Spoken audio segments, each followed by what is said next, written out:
Let's get started doing this. This is something I've been talking about for a while and trying to put it up and bouncing around with some people for a while. I caught on to the, I guess it's kind of cute title, first and third webinar, and the reason for that is I would like to do this the first and third Monday of every month and try to do this. And what I plan to do is on one Monday, either the third or the first, and since this isn't Monday, obviously, because I just didn't get it done for this Monday, I want to do a quick rules quiz,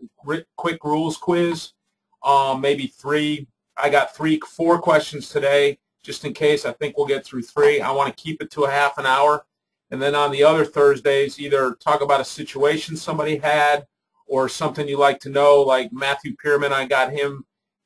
He's going to prepare something on how to keep lineup cards. He's really enamored with the way he keeps lineup cards because it saved him from a big boatload of trouble one night.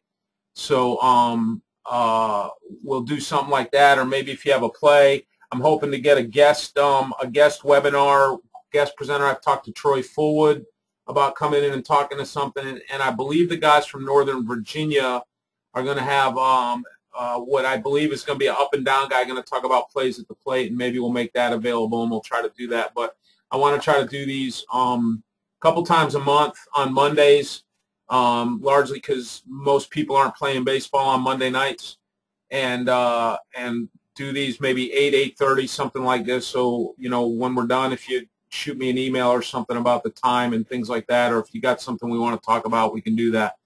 With that being said, if you got questions, please type them in, and I'll answer them as I can. But what I'm going to do is basically I got 3 questions that I'm going to show you, and we'll kind of go through them, and we'll talk about the rules. And they are high school. I'm doing this only for high school rules. If you want to know the other rules, we can probably find them and talk about them. But I think tonight we'll stick to the high school rules, just on high school rules. So with that being said, the first question is this one, and then I'm going to put up a poll to go with that. So we're going to read this question, read through it, think about the answers, and I'm going to put up a poll, and you get to pick the answers. And sometimes more than one answer might be right. So you should be allowed to pick more than one answer, and we'll look at the poll. We'll give you a couple minutes, and then I'll show you the rules references, and we'll talk about it. And if you got something you'd like to ask or say, if you raise your hand, I can get you in there, but I'm not going to leave everybody open like we would in a go-to-meeting unless they stay small like this. I mean, we're at 24, so that's not too bad. So the first question for you guys who can't see it, if you're on something that can't see it, it says the visiting team's batting order is B1, B2, B3, etc. Each odd number hitter is left-handed, while each even-numbered hitter are right-handed, so he's just got a left-handed, right-handed, left-handed is all they're trying to tell you. The defensive team has 2 good relievers, one left-handed, one right-handed. The defensive coach, having used no conferences during the game, wants to have a relief pitchers switch every batter while the other pitcher plays right field. So he wants to take his pitcher and his right fielder and flip-flop them back and forth. And the rules regarding conferences and substitutions do not apply. So we have 3 answers. There's no restriction on how many times a pitcher may leave and return as pitcher. A pitcher can only leave the mound 1 time in any inning, but can return to the mound in as many innings as the coach prefers. A pitcher can only leave and return 1 time. After that, if he is removed, he cannot return. So I'm going to leave that there for a second because I understand when I start the poll, you can't see the question anymore, and I'm limited to 130 characters for a question, and I think once I got to comma B on the top, I lost my character. So I'll leave that there for a second, see what you can do for an answer, and then I'll pop up the poll.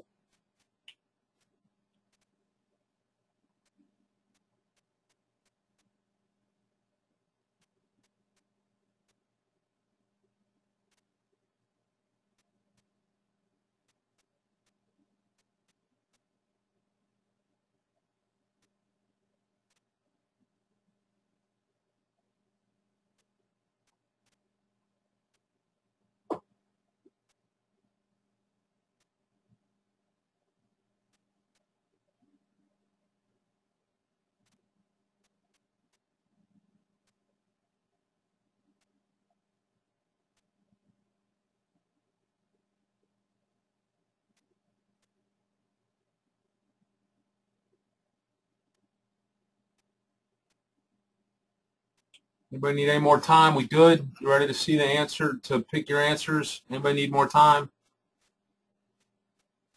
Give you a couple seconds. So basically, we got a coach that wants to switch righty lefty for pitchers every time a new hitter comes up.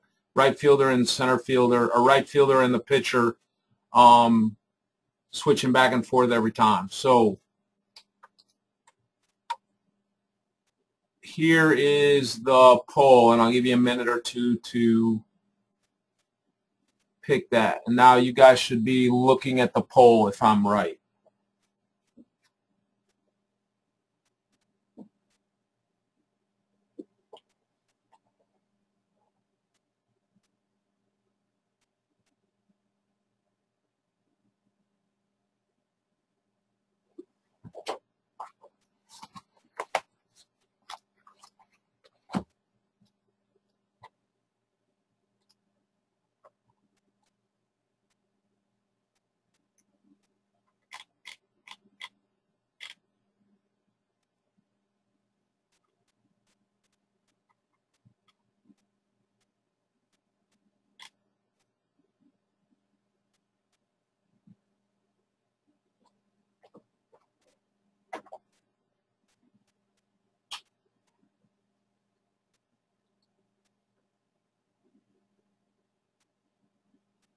Couple more to vote. Still got,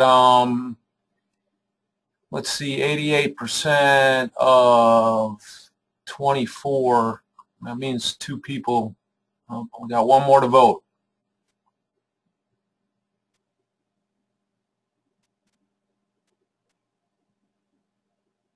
Who hasn't voted? Cast your vote. Coach is breathing down your neck.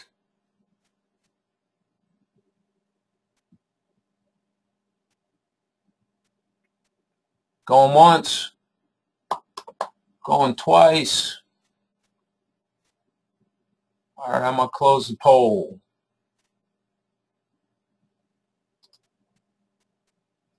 Okay, the results were 57% of you chose B and 43% of you chose C.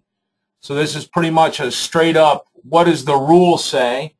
So we need to know where the rule is. And the rule is, in this, is Rule 312. And this is in high school baseball. In fact, on this one, I believe it applies the same for all. No, the high school, the NCAA rule is different on this one. So in this case, we have Rule 312. And 312 says all of that stuff. Can everybody read that okay? It says if a pitcher is replaced while his team is on defense, the substitute pitcher shall pitch that batter, then at bat, or any substitute for that batter until such batter is put out or reaches first base, or until a third out is made. To ensure that requirements of this article are fulfilled, the umpire will deny any coach, defensive player, or conference that will violate the rule. If a pitcher is incapacitated or guilty of a flagrant unsportsmanlike conduct, the rule is ignored. And then the key part is here in red. A player may be removed as a pitcher and returned as a pitcher only once per inning, provided the return of the pitcher does not violate either pitcher substitution rules, if the pitcher becomes injured, et cetera, et cetera. So about half of us got that right. A little bit over half of us. That's pretty good. I thought somebody might pick there's no restrictions. Everybody good with that? Anybody got a question, comment? That one I started off kind of easy, I think. I don't see any questions. Comment. No hands. How about the guys that picked the answer C? Everybody good? This is what's really weird is I can't see you or make eye contact with you or nothing like that. Making me crazy. All right, good. Ready to go to the next one. All right, let's go to the next one. We got a runner on first base. The pitcher makes a pitch that deflects off of the catcher's shin guard and heads toward dead ball territory. The runner stealing on the play and easily reaches second base. Catcher chases the ball and intentionally deflects it into dead ball territory. The umpire believes the ball would have left the playing field without F2's deflection. There's no restriction on how many times. Whoa. I don't know what the hell that's doing in there. Leave the rest of that out. I must have cut and paste and missed the cut and paste. So leave that last sentence out of there. I apologize.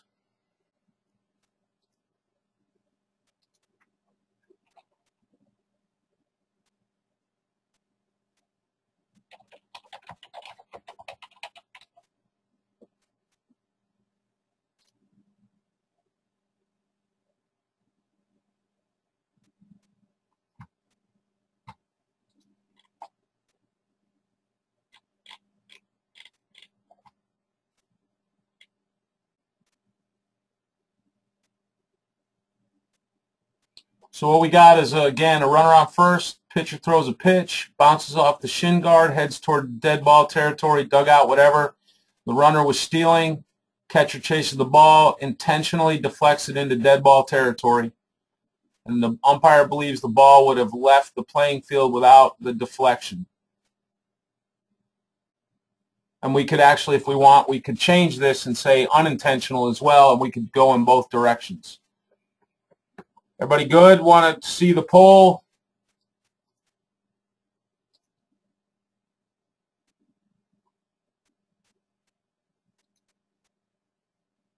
Oops. There we go. And there's the poll.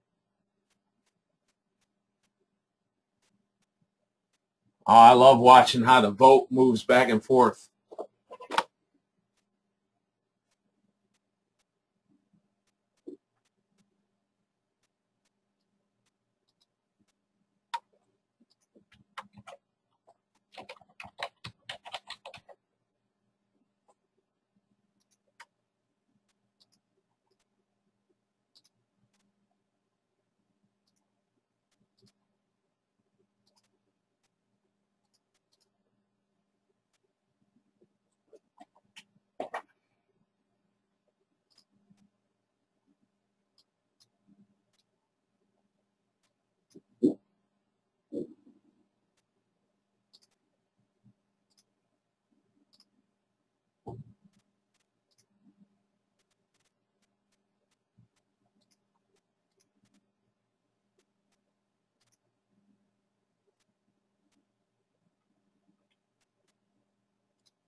Still got a couple people haven't voted.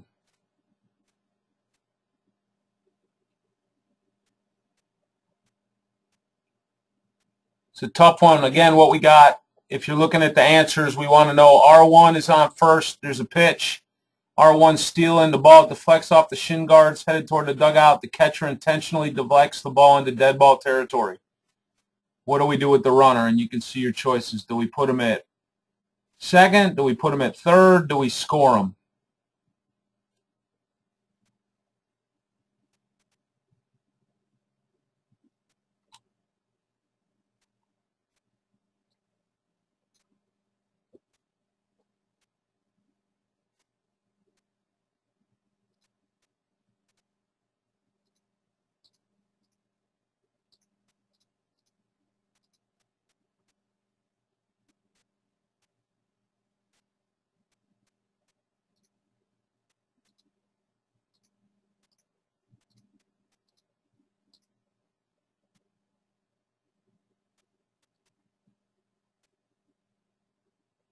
Yoder says, oops, picks the wrong one. You don't know the answer, Yoder. You're killing me.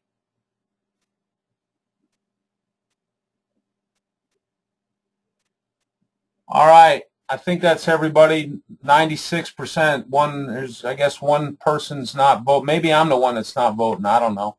But I can't vote, so I don't even get to see the poll.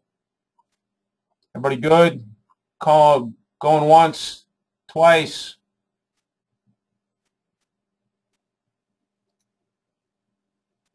what we got in the poll was 13%, or about 3 of you, said we should score the runner.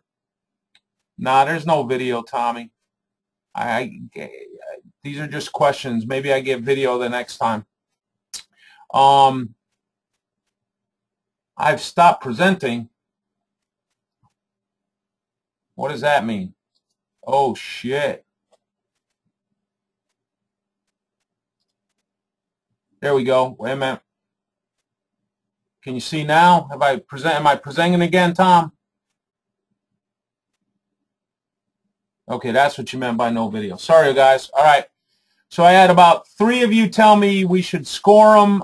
A little more than about 12 or 13 of you said we should put him on third. And about 8 or 9 of you told me he should be awarded second base.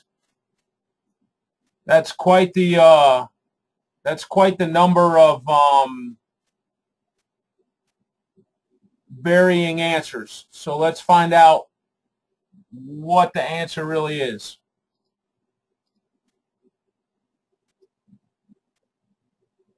How about that?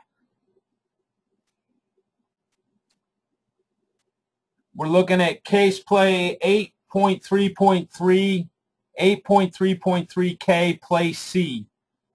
Pitcher throws a pitch that hits F2 on the shin guard, rolls away the ball, and we could do 3 scenarios. Has stopped moving, and the catcher attempting to pick it up kicks it into dead ball territory, or B, is rolling and deflects off of F2's glove into dead ball territory, or C, intentionally kicks the ball into dead ball territory. I think in B we can say deflects off of anything, is rolling and deflects off of anything. The difference is intentional and unintentional. And the first one is the ball stopped moving, and the other 2 it is moving.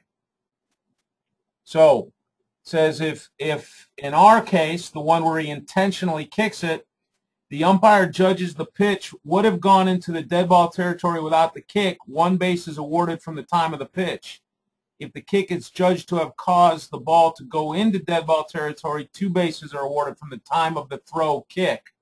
So if we go backwards, in here, one of the key things is chases the ball, intentionally deflects. The umpire believes the ball would have left the playing field without F2's deflection. So if we believe it would have gone in there without the deflection, we're going to get 1 base from the time of the pitch. And the reason we get 1 base from the time of the pitch is 1 from the rubber and 2 from the field.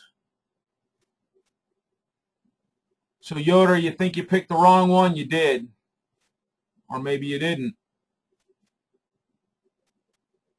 Anybody got questions? Want to say anything?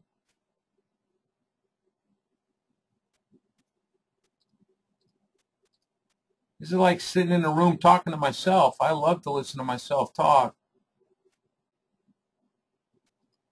Herbert says no need to inject judgment. Unfortunately, we got to inject judgment, Don. That's our jobs. Silvestri, what do you got? Chris, go ahead. So we kind of ignore the kick by it going out of bounds, even if we said it was? Well, you, in this case, notice we got feedback from you with speaker, so I'm going to mute you while I talk to you, all right? Okay. All right. We're not ignoring the kick. It's our judgment that the ball would have gone in anyway. It seems kind of crazy, but in this rule book, in the high school rule book, if we would have thought it would have gone in anyway, the kick, what we're saying is the kick doesn't matter. So if he kicks it in intentionally and it was going in there anyway, we're just going to give the guy 1 base from the time of the pitch. If we believed it wasn't going to go in and that kick made it go in, then we're going to give the guy 2 bases from the time of the kick. Okay? And Shoop asked me, let me see, I got a couple questions here. What if the runner has already reached second base? Well, it says awarded from the time of the pitch. So he can't already have reached second base at the time of the pitch if it was going in the dugout anyway. If we believe that the kick caused it to go in and he was at second base when the ball got kicked in, because it says time of the throw kick, time of the kick, then we would score him if he had already reached second base, if we believed it wouldn't have gone in. Okay? I hear you, Sammy. That's your judgment, and you're sticking to it. I like it, Don. Jerry, I agree with you. Tough sell on not giving bases with the kick, but imagine it was going in anyway, and it's right at the edge of the dugout, almost going in, and the kid just kind of goes, ah, crap, and kicks it in the dugout. Do we really want to award guys bases? I mean, I know it's not pleasant. That's why we go back over the rules, and unfortunately, we got to stick with we got to go with the rules as they're written.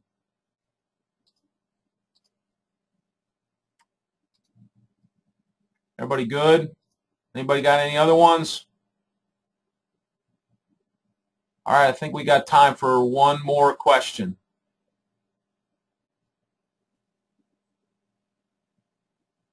All right, last question, number 3.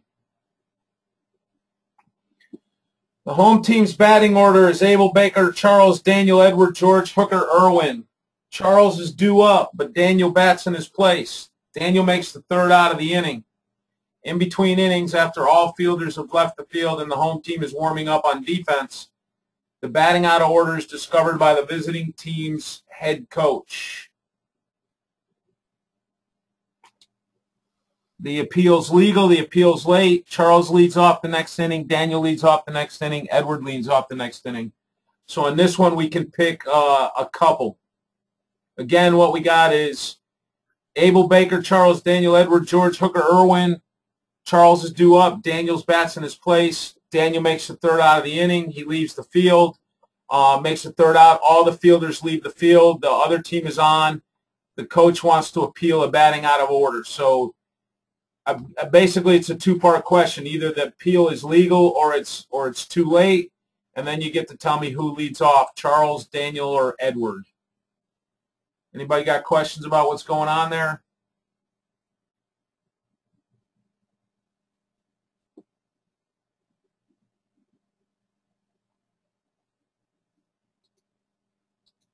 All right, let's run the last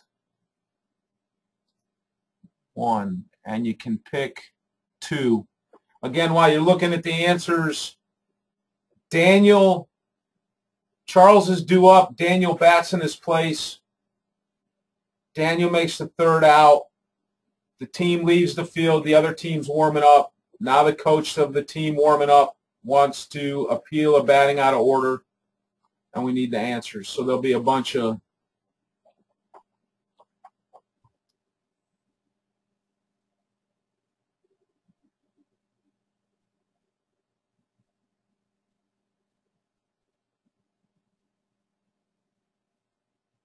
No, it wasn't, Tommy. Tommy asked whether the appeal was after the warm-up pitch was thrown.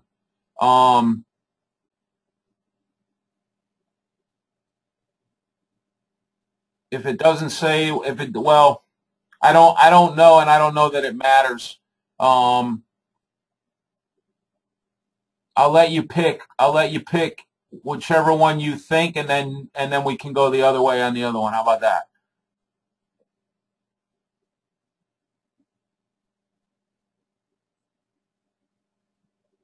Still got about 6 of you left to vote.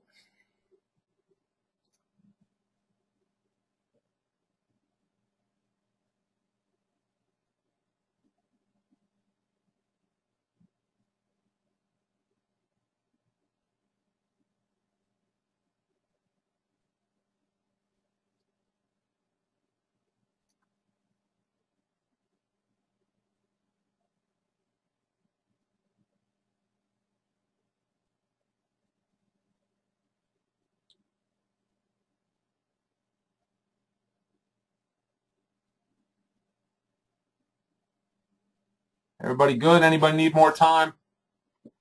We're at the normal 96% have voted.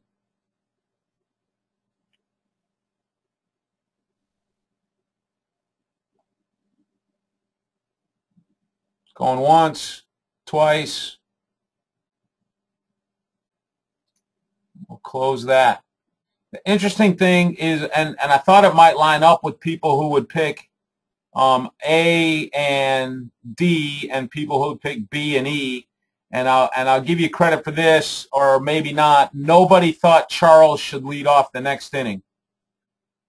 So that's a good one. Nobody believed Charles should lead off the next inning. So I guess we got that all going for us. Hooray for us. So the question then becomes whether or not the appeal is legal or too late. So in high school baseball, we got to know whether the appeal is legal or too late. So let's find out what rules we got. The answer is the appeal is too late, and therefore Edward leads off the next inning. So we have these two rules that come into play. 7-1-2, penalty 3. And, oh, crud, the other one is rule, oh, man, I got to look that back up again. I lost the rule. I'll come back. I'll tell you that one in a second. Apparently I didn't type it in there. Okay, 7-1-2-3. After the first inning, the first batter in each inning shall be the player whose name followed that of the last batter who completed his time at bat in the preceding inning. So if the appeal is legal, right, or I'm sorry, too late, then Daniel made the last out, so Edward has to follow him. And if the appeal was legal, then the last legal batter had to be wasn't Daniel, okay, and then he would have to lead off. So then we have when an improper batter becomes a runner is put out, and a legal pitch or illegal pitch or illegal pitch has been delivered to the succeeding batter, an intentional base on balls has occurred, or all infielders have left the diamond if a half inning is ending and before an appeal is made, the improper batter becomes the proper batter, and the results of his time at bat become legal. So in our case, we have the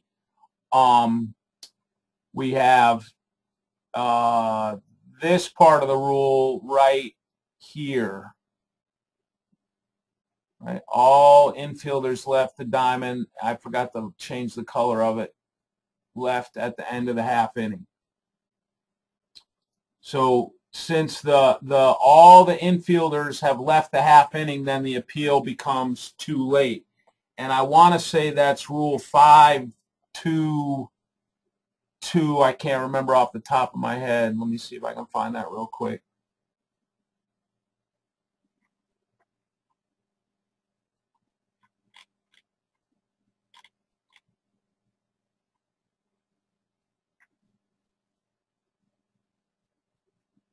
I can't find it. Anyway, that's where we are. 7-1-2-3 penalties. Anybody got questions about that one?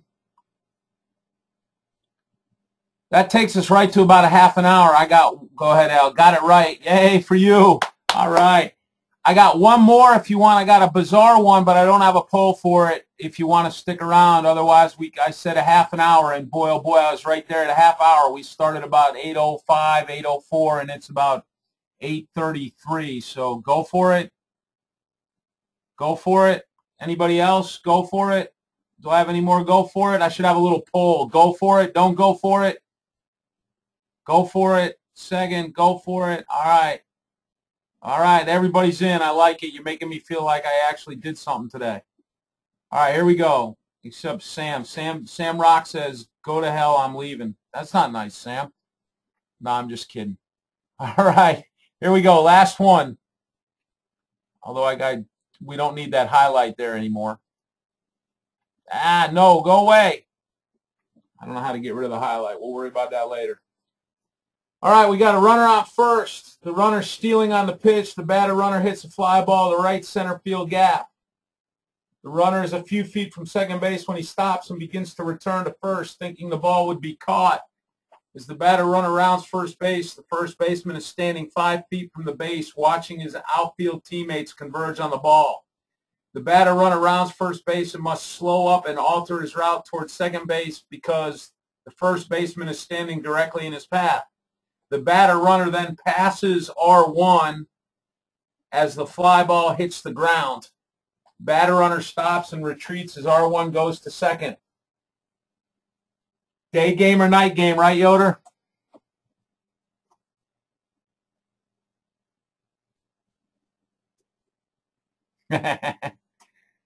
Wind blowing in or out.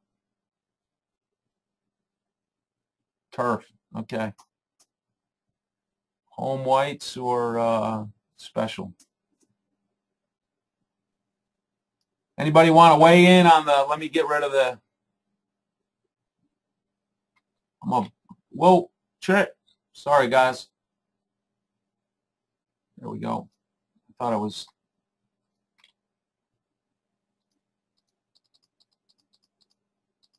Adidas.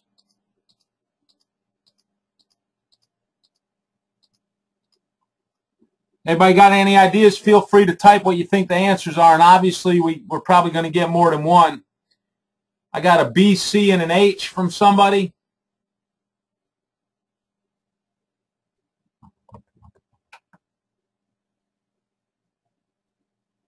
Sam Rock says calling interference on the fielder is always the right answer.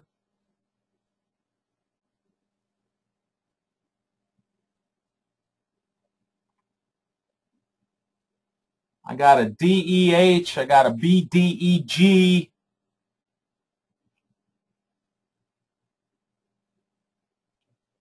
I got a B, C, H.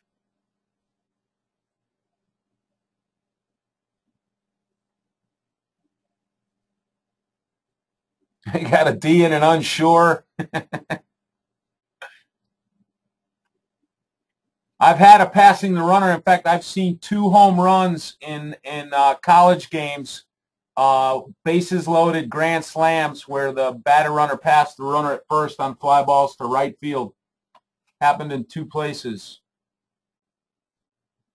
Mr. Francis has a D and a G. And Al says, come on, Sam, you know there can't be interference on a fielder. Mr. Burrish gives me a D and a G.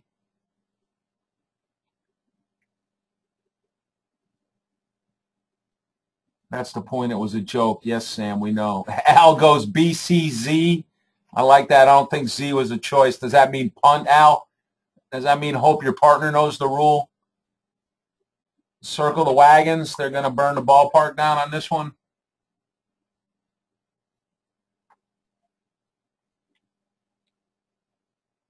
I got a D and a G from Point.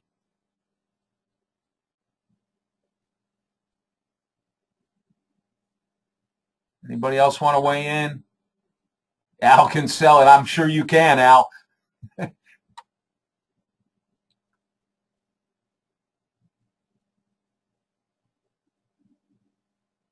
Tommy says, Sam, just put on your new American flag umpire shirt and they'll leave you alone.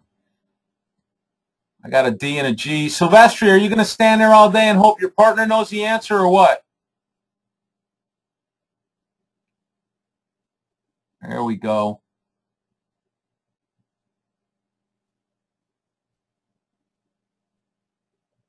Pierman, get your sorry ass and come up with an answer. I know you can't hear me because you're at the damn basketball game, but come up with an answer there, shooter. I can't carry you forever.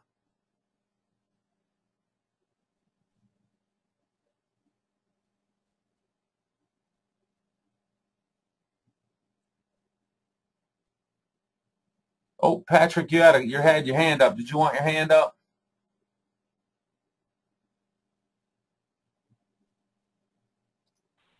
Patrick, do you have something or you just hit the hand up by mistake? I accidentally just hit it up by mistake. That's okay. Not a problem. Anybody else want to weigh in? Nardella, Shoup, Moore, Taylor, Carr, Blackwell, Price, Haley, Bailey, Vera. Anybody else want to weigh in? Shoup gave me an answer. I got Vera's going way out on a limb. He's just going with C.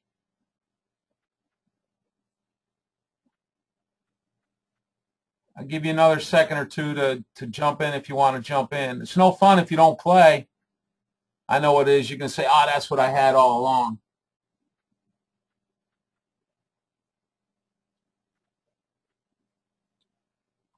Yoder just moved himself to a different screen. He's looking at the porn screen. He's got the go-to-meeting screen and the adult film screen. I caught you, Yoder.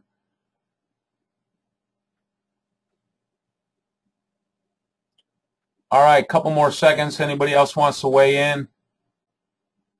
I don't think I've seen the right answer yet. Close. I've seen some close ones. Zeb is close. Ethan, you were close.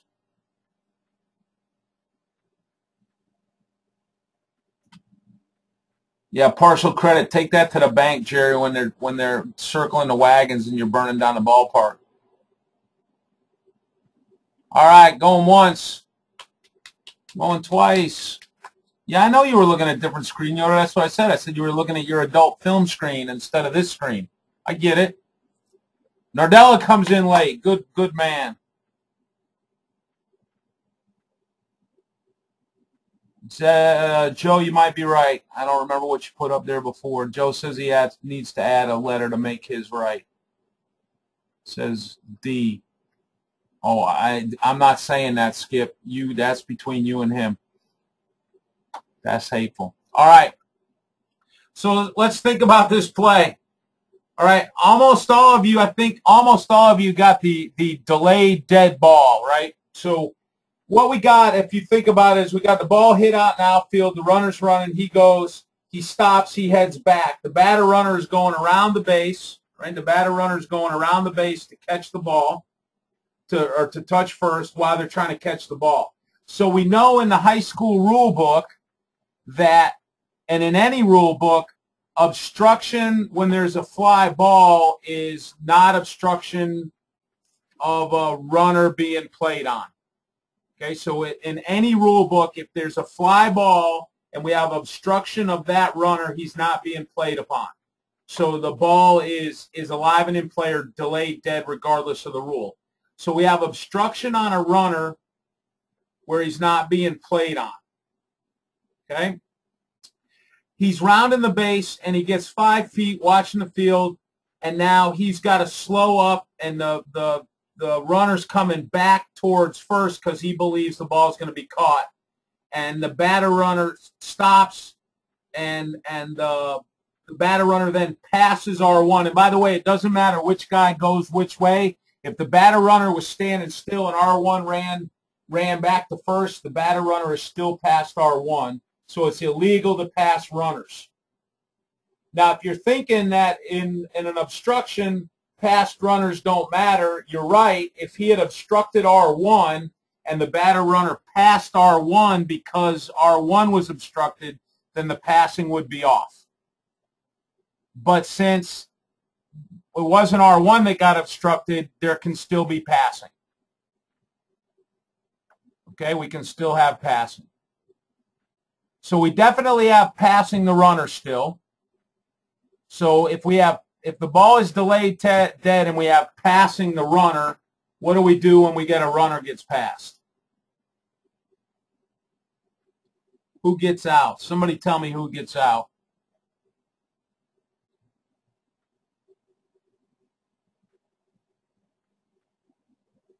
It was sleeting, Tommy. Neither raining nor sleeting. Trailing runner. You can't have trailing runner. Just tell me which one, Yoder. The dude that did the passing. Batter runner, good. The runner doing the passing, good. Batter runner, good. Everybody's saying that. So the batter runner is out. Unless he can't be out for passing because of F3's act. Well, we just said if you go back to the rule, and we'd have to dig out the rule here in a second. So we got that going on. And then we have the obstruction, and we have to think about all that. So let's cut to the chase. Give us the rules. You ready? Here we go. The answer is B, C, D, and H. It's a delayed dead ball, right? Because in high school baseball, all obstruction is a delayed dead ball, right? In high school baseball, all obstruction is a dead ball. Everybody good with that? High school baseball, all obstruction is a dead ball.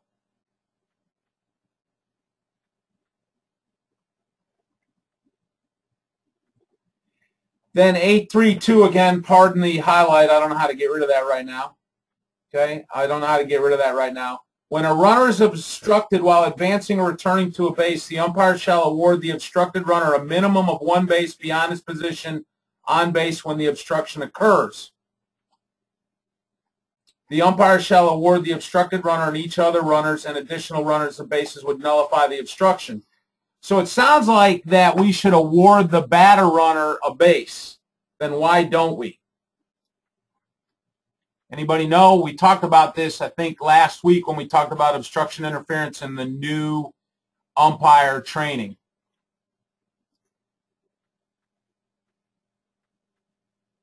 Anybody that was on that last one, remember, want to type it in? Because he's out. Okay, Al, that's a good guess. That's pretty close. Al says because he's out.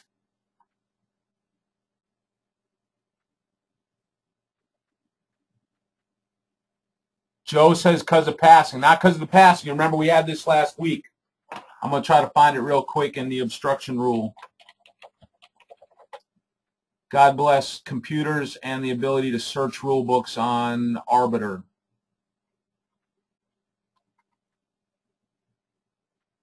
Somewhere in the obstruction rule,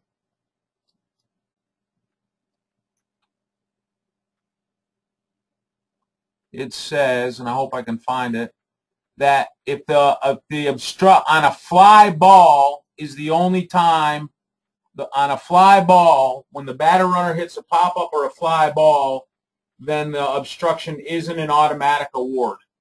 And I can't remember the rule number off the top of my head.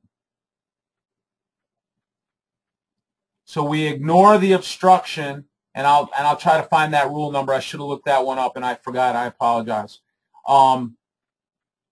We ignore the obstruction when we have a pop-up fly ball with a runner going to first base. It's as if the obstruction didn't occur. So that's the only time. In all rule books, we do that, and in high school, it's the only time where a guy doesn't get at least one base.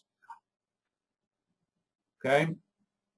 So this is a case where there's no mandatory award. So what we get is the batter runner's out for passing.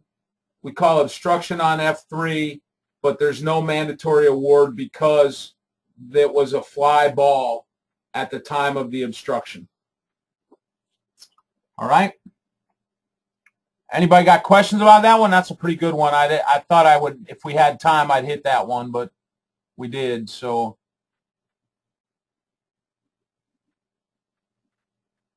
where does R1 go? R1 goes wherever he ends up. Jerry? R1 goes wherever he ends up. Jerry asks, where does R1 go? So in our play, R1 retreats as R1 gets to second. So we're going to leave R1 at second base.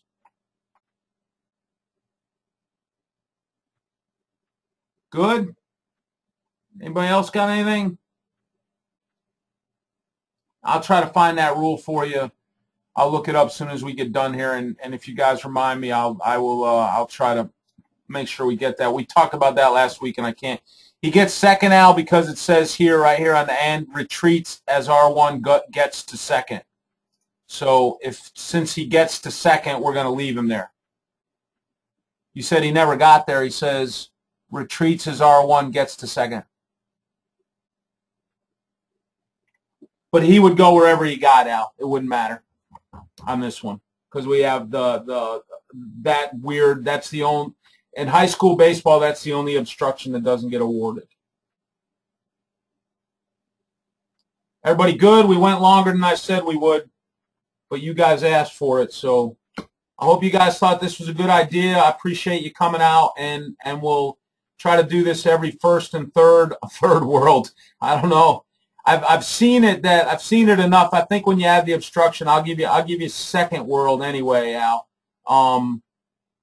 I appreciate you guys coming out. I think it's kind of, I like doing this stuff. It's good. I'm not going to be the only one that talks all the time. I think we're going to get Pierman here to do a extra special talk about cards. For all you guys that are here, I'm going to set up a webinar, a web tomorrow for the new students. And again, you're always invited. So we will put the new guys, I will send you guys out a link probably tomorrow morning. maybe right now this evening, before I go back home again, I will send you out a link for tomorrow night's webinar. We'll talk about obstruction and we'll finish up obstruction and interference tomorrow night, and we'll see where it goes from there. Anybody got anything you need to add, want to say? If not, I'm going to shut this guy down.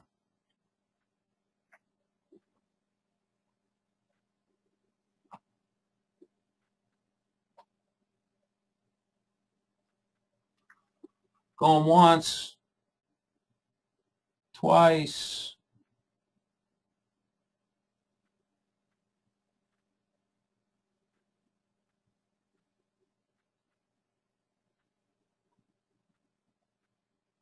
Don't forget, next Monday we're having the meeting at Manchester. 3 times.